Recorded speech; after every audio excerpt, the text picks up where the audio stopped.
आज की इस वीडियो में यूपी बोर्ड कक्षा 12 के बच्चों के लिए फिजिक्स से मोस्ट इंपॉर्टेंट क्वेश्चन लेकर आए हैं। अगर आप पेपर देने वाले हैं तो इन सारे क्वेश्चंस को अवश्य ही लगाकर जाइएगा। बोर्ड एग्जाम में इसमें से तो सीधे सीधे ज्यादा क्वेश्चन फंसेंगे, देख लीजिएगा। लॉरेंज बल किसे कहते हैं, ठीक इसके बाद एम्पियर का परिपथीय नियम, यहाँ पे एक मोस्ट इंपॉर्टेंट न्यूमेरिकल, ठीक इसके बाद सेल का विद्युत वाहक बल, धारा घनत्व, तो यहाँ पे इंपॉर्टेंट न्यूमेरिकल रखा गया। इसके बाद इलेक्ट्रॉन वोल्ट नति कोण किसे कहते हैं, सोफियर किसे कहते हैं, यहाँ पे न्यूमेरिकल। जितने भी इस वीडियो में क्वेश्चंस आप देख रहे हैं ना, सभी मोस्ट इंपॉर्टेंट है और बोर्ड एग्जाम में इसमें से काफी क्वेश्चन आपको देखने को मिलने वाला है। तो वीडियो को तुरंत लाइक कर दीजिए, चैनल पे नए हैं तो सब्सक्राइब करके बेल आइकन प्रेस करके रखिए। डेली आपको ऐसी वीडियोस मिलती रहेंगी और तैयारी बहुत ही अच्छा हो पाएगा। तो वीडियो को पूरा देखिएगा। और सबसे पहला नंबर इसमें क्वेश्चन जो रखा गया है, लॉरेंज बल किसे कहते हैं, पेपर में बार बार पूछता है, इसलिए इसको अच्छे से थ्योरी को समझिएगा। और देखिए इस क्वेश्चन को वीआईपी में रखा गया है, वेरी इंपॉर्टेंट क्वेश्चन, ठीक है। सबसे पहले लॉरेंज बल किसे कहते हैं, एक बार अच्छे समझिएगा ना तो पूरा अच्छे से तैयार हो जाएगा। देखिए लॉरेंज बल किसे कहते हैं, देखिए लॉरेंज बल यानी कि चुंबकीय क्षेत्र में गतिमान आवेश इलेक्ट्रॉन पर लगने वाले चुंबकीय बल को लॉरेंज बल कहते हैं। ध्यान समझिए कि चुंबकीय क्षेत्र में, चुंबकीय क्षेत्र कौन सा कहलाएगा कि जब किसी चालक में धारा प्रवाहित करते हैं तो चालक के अगल बगल कौन सा क्षेत्र उत्पन्न होता है, चुंबकीय क्षेत्र। वही कह रहा है कि चुंबकीय क्षेत्र में गतिमान आवेश इलेक्ट्रॉन पर लगने वाले चुंबकीय बल को ही लॉरेंज बल कहते हैं। कितना सिंपल है। जब हम किसी, देखिए ये तार हो गया, जब हम इस तार में मतलब कि विद्युत धारा प्रवाहित करेंगे तो इसके अगल बगल क्या होगा, एक चुंबकीय क्षेत्र उत्पन्न होगा। और चुंबकीय क्षेत्र उत्पन्न होगा तो ये गतिमान आवेश हो जाएंगे, जो आवेश होंगे गति में हो जाएंगे, जैसे कि इलेक्ट्रॉन। और इलेक्ट्रॉन पर ही लगने वाला चुंबकीय बल, जो लाइट प्रवाहित कर रहे हैं तो लाइट प्रवाहित की वजह से चुंबकीय बल उत्पन्न होगा। तो चुंबकीय बल अब इलेक्ट्रॉन पर बल लगाएंगे और उसी को बोलते हैं लॉरेंज बल, ठीक है। लॉरेंज बल को देखिए, इसका फार्मूला क्या होता है, लॉरेंज बल F equal to q v v sine theta, ठीक है ना। Q v v sine theta, ये लॉरेंज बल का क्या होता है, फार्मूला होता है। इसको अच्छे से तैयार कर लेना, पीडीएफ भी मैं लास्ट में प्रोवाइड करूंगा। तो तुरंत वीडियो को लाइक कर दीजिए अगर नहीं किए हैं तो। एम्पियर का परिपथीय नियम किससे कहते हैं, ये भी काफी इंपॉर्टेंट है, पेपर में पूछता है कि एम्पियर का परिपथीय नियम को परिभाषित करे, ऐसे ही पूछेगा। तो इसको कैसे लिखेंगे, ध्यान समझिएगा कि किसी बंद वक्र के परितः, देखिए किसी बंद वक्र, कोई तार है कुंडली रूप में ले लिए हैं, तो किसी बंद वक्र के परितः चुंबकीय क्षेत्र की तीव्रता का रेखा समाकलन यानी लाइन इंटीग्रल उस बंद वक्र द्वारा घिरे क्षेत्रफल में से गुजरने वाली कुल वैद्युत धारा का म्यू नॉट गुना होता है, जिसे एम्पियर का परिपथीय नियम कहते हैं। एक बार अच्छे समझिए, जितने भी बच्चे शॉर्टकट में इसका थ्योरी मतलब पढ़े हैं उनका भी सही है, ये भी सही है। इसको भी आप लिख सकते हैं, तैयारी अच्छे से कर लीजिएगा। एम्पियर का परिपथीय नियम किससे कहते हैं, किसी बंद वक्र के परितः चुंबकीय क्षेत्र की तीव्रता यानी कि आई जो है चुंबकीय क्षेत्र की तीव्रता का रेखा समाकलन लाइन इंटीग्रल उस बंद वक्र द्वारा घिरे क्षेत्रफल में उसे गुजरने वाली कुल वैद्युत धारा का म्यू नॉट गुना होता है, जिसे एम्पियर का परिपथीय नियम कहते हैं, ठीक है ना। अब देखिए जहां पे म्यू नॉट क्या है, तो निर्वात की निरपेक्ष चुंबकशीलता है। क्या है, निर्वात की निरपेक्ष चुंबकशीलता है, निरपेक्ष चुंबकशीलता म्यू नॉट होता है, ठीक है। अब यहाँ पे इसका फॉर्मूला होता है, तो देखिए यहाँ पे integration C into vector B into vector D L equal to mu not into I के बराबर होता है। ये वाला फॉर्मूला याद रखिएगा, अगर न्यूमेरिकल आए तो इसी फॉर्मूले के तहत आप करेंगे, ठीक है। अगला क्वेश्चन देखेंगे जो कि यहाँ पे न्यूमेरिकल टाइप्स क्वेश्चन है, इसको आप बहुत ही आसान तरीके से कर सकते हैं। जैसे कि दो बल्ब हैं, एक 60 वाट का है जिसमें 220 वोल्ट विभवांतर त्वरित किया जाता है, तथा एक 40 वाट का बल्ब है जिसमें भी 220 वोल्ट को कितने 220 वोल्ट की मेंस से श्रेणी क्रम में जोड़ा जाता है। तो जब भी आप याद रखिएगा कि श्रेणी क्रम में जोड़ा जाएगा तो इसमें जो धारा प्रवाहित होगी समान रूप से प्रवाहित होगी।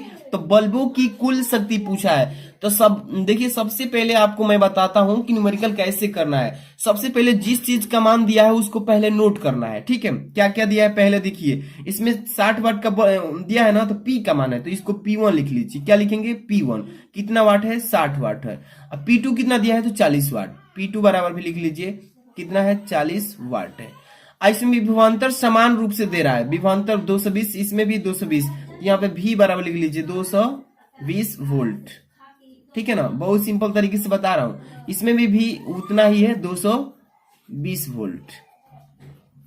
अब क्या करना है, इसमें कह रहा है बल्बों की कुल शक्ति निकालने से पहले आपको यहाँ पे क्या करना, शक्ति का एक फॉर्मूला होता है, आपको बता दूं यहाँ पे कार्नर में, P बराबर क्या होता है, V इंटू आई। ठीक है ना, तो अब देखिए P बराबर निकालना है ना V इंटू आई, तो V तो इसमें है लेकिन I नहीं है, तो I निकालना पड़ेगा ना। I निकालने के लिए सबसे पहले प्रतिरोध निकालेंगे एक एक बल्ब का। पहले 60 वाट वाला बल्ब का प्रतिरोध निकाल लेंगे एक बार, ठीक इसी तरीके से 40 वाट वाला का एक बार प्रतिरोध निकालेंगे। चलिए सबसे पहले यहाँ पे लिखेंगे P1 का प्रतिरोध, यहाँ पे चलिए तो यहाँ पे प्रतिरोध निकालेंगे ना, तो लिखेंगे प्रतिरोध। ठीक है, प्रतिरोध R1 मान लेते हैं पहला के लिए। R1 बराबर सूत्र होता है V स्क्वायर बटे में P, यानी V इसको मानेंगे V1, अब P1 है ही, तो यहाँ पे लगा सकते हैं V1 P1, इतना हो जाएगा ना। अब चलिए मान को पुट कीजिए, R1 बराबर V का मान कितना है 220 का वर्ग कर दीजिएगा बटे में P कितना है तो 60 वाट। ठीक है, अब चलिए R1 बराबर लिखिए 220 गुणे 220, अब बटे में क्या लिखेंगे, यहाँ पे 220 होगा, अब बटे में 60। ठीक है, इसको जब काट देंगे तो 1 0 से 1 0 कैंसिल, ये 11 हो जाएगा, ये नीचे हो जाएगा 3। ठीक है, 2 से ऊपर नीचे काटे 3 से कटा देंगे, या इसको जब हम डायरेक्टली R1 बराबर लिख सकते हैं 220 गुणे 11 अब बटे में 3 से भाग दे देंगे और इतना से गुणा करके तो डायरेक्ट आएगा 807। ठीक है, ओम, ये आ गया हम लोग का R1। इसी तरीके से अब इस बल्ब का भी प्रतिरोध निकाल लेंगे, सेम यही फॉर्मूला पे। ठीक है ना, प्रतिरोध यहाँ पे लिखेंगे प्रतिरोध R2 बराबर क्या लिखेंगे, R2 बराबर यहाँ पे V स्क्वायर, इसको V2 मान लेते हैं। ठीक है ना, V2 क्योंकि V1 यहाँ पे था, तो V स्क्वायर यानी V2 का स्क्वायर है बटे में P2। ठीक है ना, ये P2 है, तो यहाँ पे इसका मान रखिए R2 बराबर, दूसरा प्रतिरोध निकाल रहे हैं बल्ब के लिए, तो यहाँ पे कितना है 220, यहाँ पे गुणे 220, अब बटे में कितना हो जाएगा P कितना है 40 दिया है। हल करेंगे R2 बराबर कितना होगा, इसको काट देंगे 1 0 से 1 0, 2 से 11 बार में कट जाएगा, 2 दूनी के 4, फिर 2 से काट दीजिए, 2 कम 2, यानी कि 110 गुणे 11, 110 गुणे 11 करेंगे तो 1210 ओम आ जाएगा। ठीक है, तो ये दूसरा प्रतिरोध भी हम लोग निकाल लिए। अब निकालेंगे धारा, क्या निकालेंगे, धारा। तो सबसे पहले दो प्रतिरोध हो गए R1 R2, तो इसका तुल्य प्रतिरोध पहले निकाल लेते हैं, श्रेणी क्रम में जुड़ा है, तो यहाँ पे सूत्र लगा लेंगे, कैपिटल R बराबर हो जाएगा R1 प्लस R2। ठीक है ना, अब चलिए R1 का मान रखिए कितना है 807 है, अब प्लस R2 का मान 1210 है, 1210। अब इसको सॉल्व कर लीजिएगा, जोड़ेंगे तो ये आ जाएगा 2017। ठीक है, देख लीजिए 1210 और 807 2017 ओम आ गया। ठीक है, 2017 ओम। अब इसके बाद हम लोग धारा निकालेंगे, क्या निकालेंगे, धारा। चलिए 220 वोल्ट के में जोड़ा है ना, तो विभवांतर जो है V बराबर 220 रख लेंगे। ठीक है, वोल्ट। इसके बाद अब यहाँ पे हम लोग धारा निकालेंगे I, तो धारा बराबर सूत्र क्या होता है, I बराबर V बटे R, होता है कि नहीं, होता है। चलिए अब यहाँ पे फॉर्मूला रखिए, V का मान कितना है 220 अब बटे में R, अभी हम लोग कितना निकाले हैं, तुरंत 2000 कितना निकाले थे 17। अब इससे भाग जब देंगे तो ये क्या हो जाएगा, तो यहाँ पे हम लोग चाहे इतना ही रख देते हैं क्योंकि I का मान हम लोग का आ गया कितना 220 अब बटे में 2017। ठीक, ये I का मान। अब हम लोग कुल शक्ति पूछा था, देखिए पूछा है ना कुल शक्ति बताइए, तो कुल शक्ति निकालेंगे ना, तो यहाँ पे सूत्र हम बताए थे ना, कुल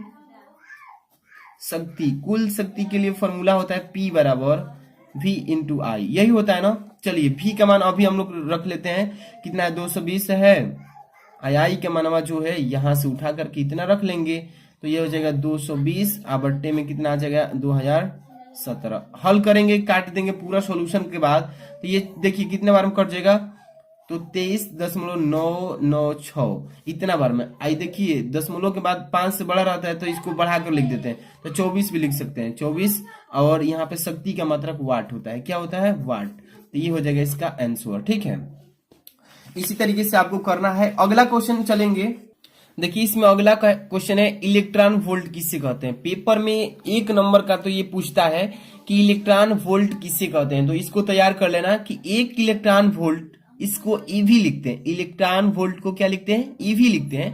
तो 1 इलेक्ट्रॉन वोल्ट वह ऊर्जा है जो कि एक इलेक्ट्रॉन पर जो ई बराबर होता है 1.6 × 10⁻⁻19 कूलाम, वही कह रहा है कि जो कि 1 इलेक्ट्रॉन पर 1 वोल्ट विभवांतर